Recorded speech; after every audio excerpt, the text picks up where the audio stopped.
तो नमस्कार, मैं सत्येंद्र जाट आपका स्वागत करता हूं। मैं आपके लिए नई नई वीडियो लाता हूं और आज मैं ऐसा वीडियो लाया हूं जो आप देखते रह जाओगे। वीडियो बहुत ही बेहतरीन इंटरेस्टिंग है और वीडियो आज हम बताएंगे आपको भैंसों की बीमारी के बारे में। और पहले मैंने आपको मक्खी मच्छरों के बचाव के बारे में बताया था। आज मैं आपको बताऊँगा बहुत ही बेहतरीन जानकारी, जो एक बीमारी है गलघोंटू।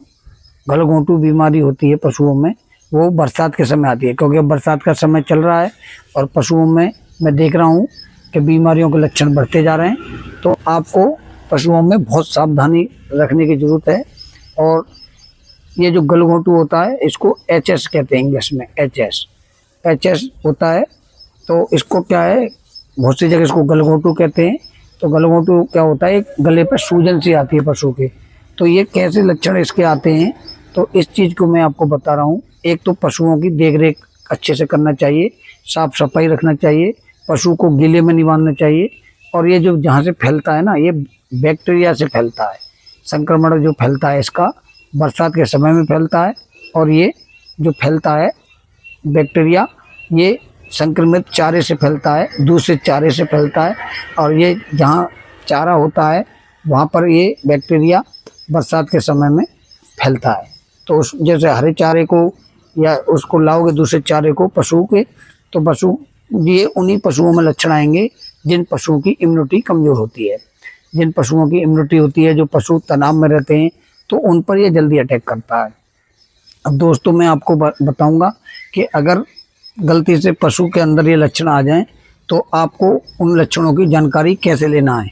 तो उसमें क्या होता है, पशु के गले पर हल्की हल्की सूजन आ जाती है। और पशु के अंदर जब सूजन गले पर आ जाती है तो ये अंदाज ये भी नहीं लगा कि वो गलघोंटू है, क्योंकि सूजन कई प्रकार की होती है। तो मैं उसको बताता हूँ। उसको सांस लेने में तकलीफ होती है और इसके लक्षण कई प्रकार के होते हैं। और पशु मुंह से झाग भी डालता है और पशु गले से सांस लेने में भी उसको दिक्कत आती है। तो कई प्रकार के लक्षण हैं इसमें। और पशु इसमें खड़ा रहता है, बैठता नहीं है। पशु के अंदर अकड़न सी आ जाती है और हल्की सी सूजन सी रहती है। और पशु मुँह की राह और उसके पानी सा उसका बहता रहता है, झाग सा फेंकता रहता है और घड़र घड़र की आवाज़ से करता रहता है। तो कई प्रकार की ये चीज़ें हैं जो आपको ध्यान रखनी है। और महत्वपूर्ण चीज़ जो मैं आपको बता रहा हूँ, पशु को कभी भी संक्रमित पशु जो हो जाए उसको अन्य पशुओं से अलग कर दो। पशु को अलग कर दो ताकि और पशु संक्रमित ना हो। क्योंकि इससे क्या होता है, उसकी जैसे लार गिरती है, पेशाब गिरता है, गोबर गिरता है, तो इनसे क्या होता है, उसके और पशुओं के संक्रमित होने के चांस बनते हैं। अब जैसे पशु चारा खा रहा है और वहीं बराबर में दूसरा पशु चारा खा रहा है, उसकी लार गिरेगी पशु की, तो वो बैक्टीरिया जो होता है वो अन्य पशुओं में भी फैल जाता है। जैसे पशु पानी पी रहा है, अब वो पानी जैसे पी रहा है और दूसरे पशु भी उसी में पानी पिला दिया, तो भी ये रोग फैलने के चांस बनते हैं। और अगर ये बीमारी अगर आपको बचाव करना, तो उस पशु को आपको पता चल गया है लक्षण से कि इसके गलघोंटू HS की बीमारी है, तो उस पशु को अन्य पशुओं से अलग बांध दो, उसको थोड़ा दूरी कर दो और उसका अन्य पशुओं को उससे बचाव करो। और दूसरी बात मैं बताऊंगा आपको, महत्वपूर्ण बात, कि पशु ये बरसात के समय में ज़्यादा बीमारी फैलती है, क्योंकि जो बैक्टीरिया होता है ये नमी में अपना संक्रमण ज़्यादा फैलाता है। और हरा चारा या घास जो भी पशु के लिए आप लाते हो, उसमें मैं आपको एक बताऊंगा, उसमें हल्का हल्का सा झाग जैसा नुमा वो होता है, ये वहाँ पर झाग सा बना देता है और उसी में वो बैक्टीरिया होता है। तो आप जब चारा काट रहे हो तो इस चीज़ का विशेष ध्यान रखें कि वो झाग सा हरे चारे में नहीं आना चाहिए। अगर वो आ रहा है तो उसको अलग निकाल दो। तो बहुत सावधानी की ज़रूरत होती है बरसात के मौसम में। और पशु की देखरेख करना चाहिए और पशु की दवाई सही से कराना चाहिए, पशु को ट्रीटमेंट सही से देना चाहिए। और पशु को देखो, अगर देसी दवाइयों से अगर वो ठीक नहीं हो रहा है, आपने जैसे घर पे उपचार करते हो, तो आप उसको फिर वेटरनरी डॉक्टर को उसको दिखाना चाहिए। और मैंने देखा है कि बहुत से पशु बच्चे भी हैं। और जब अंतिम अगर उसका जैसे लक्षण अगर लास्ट स्टेज पर आ जाता है तो फिर पशु का बचना मुश्किल हो जाता है। तो उससे पहले आपको डॉक्टर पर ट्रीटमेंट करना चाहिए। क्योंकि मैंने देखा था एक डॉक्टर उसका ऑपरेशन भी करते हैं, पाइप डालते हैं और कई प्रकार के मतलब दवाइयाँ यूज करते हैं, इंजेक्शन यूज करते हैं, तो उनसे वो पशु बच जाता है।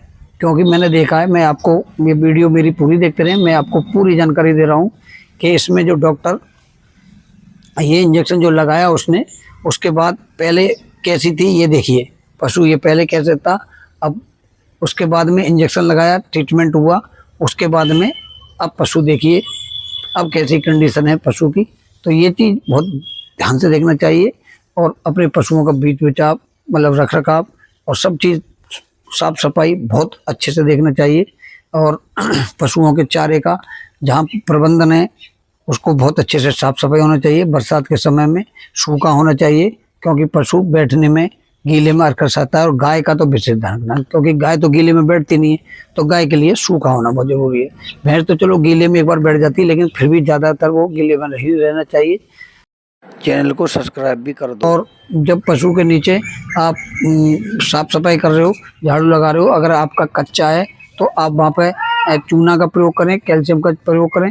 आपको क्या करना है, जो आपका पक्का खड़ंजा है या आपकी जो भी जगह, तो वहाँ एक तो फुनेर के तेल की स्प्रे कर सकते हो। वहाँ कई प्रकार के ऐसे मतलब संक्रमण के जो जीवाणु होते हैं उनको नष्ट करने के लिए कई चीज़ें बाजार में ऐसे ऐसे मतलब केमिकल आते हैं, तो उनको आप छिड़काव कर सकते हो और बहुत देख रेख कर सकते हो, साफ सफाई का विशेष ध्यान रख सकते हो। और सूखे में भंडारण करें, भूसा जैसे भूसे का सूखे में भंडारण करें। पहले पानी और उसका बहुत साफ सफाई ढका हुआ होना चाहिए पानी, और उसकी जो खाने का जहाँ पर उसका प्रबंधन किए उसकी साफ सफाई होना चाहिए। तो दोस्तों मेरी वीडियो आपको कैसी लगी, वीडियो को लाइक करें और सब्सक्राइब करें। मैं आपका सत्येंद्र जाट आपके लिए वीडियो लाता हूँ, तो आप मेरे वीडियो को प्यार दें। धन्यवाद, नमस्कार।